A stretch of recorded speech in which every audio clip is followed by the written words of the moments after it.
কি করছো? প্রত্যেকদিন তোমাদের হাতে রান্না খেতে খেতে বোর হয়ে গেছে। তাহলে তাই কি করছো? ট্রাই করছি যে একটা কিছু করা যায় যদি। কি হচ্ছে? এটা তো সয়াবিন। হ্যাঁ, এটা সোয়াবিন। এটা সোয়াবিনের সাথে আরো কিছু ইনগ্রিডিয়েন্টস মিশিয়ে সোয়াবিনের কাটলেট করে, মানে ওই টাইপের বানিয়ে আলু দিয়ে একটা তরকারি। তো তুমি রান্না করছো কেন? রান্না করছি আমি, ইচ্ছা করলো, আর দেখি যদি পারি, চেষ্টা করে। তোমরা তো করো রোজ, তুমি তো রোজ রান্না করো। না না, তা না, তাই আমি একটু চেষ্টা করি যদি আমি পারি করতে। এখন তো জেন্ডার ইকুয়ালিটি। না, ওগুলো বলতে পারবো না, তবে আমার রান্না করতে ভালো লাগে তাই করি। আচ্ছা,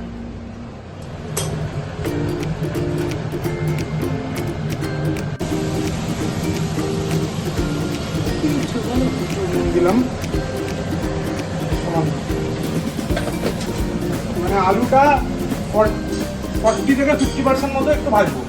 আচ্ছা, ওটা ভাজবো না, কারণ যখন গ্রেভিতে আলুটা দেবো হ্যাঁ, তখন বাদ বাকি বয়েলটা ওইখানেই হয়ে যাবে। 40 থেকে 50% পর্যন্ত এখানে একটু দিয়ে দেবো। এখানে সাদা তেল দিয়েছি আর একটু ঘি দিয়েছি, তাহলে গন্ধটা ভালো হবে।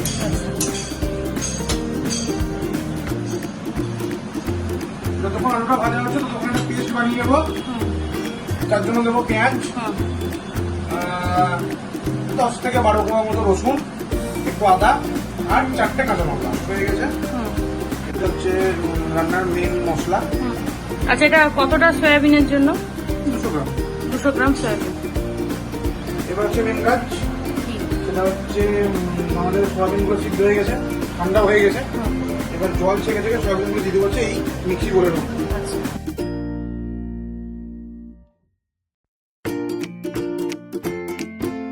এগুলো সিদ্ধ করে মিক্সি গ্রাইন্ডারে আমি একটু ভালো করে পেস্ট করে নিয়েছি।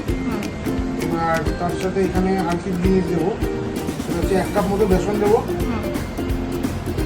কিছু ধনে পাতা দেবো, একটা গোটা পেঁয়াজ দেবো,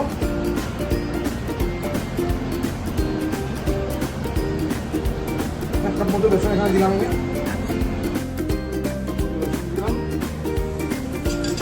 একটা গোটা পেঁয়াজ দিয়ে দিচ্ছি, ঝালের জন্য কাঁচা লঙ্কা দিচ্ছি 3টে, কিছু ধনে পাতা দিচ্ছি এখানে,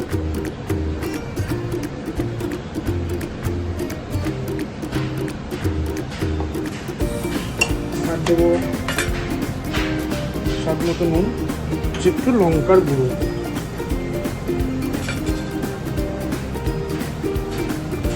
অল্প সময়।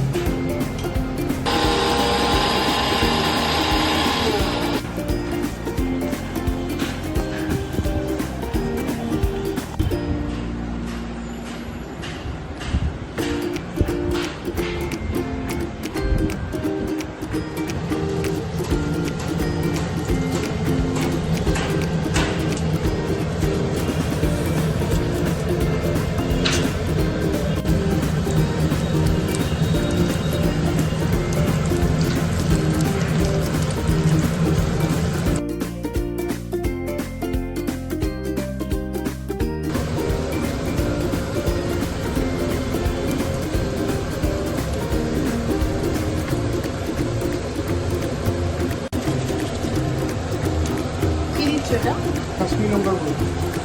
আচ্ছা,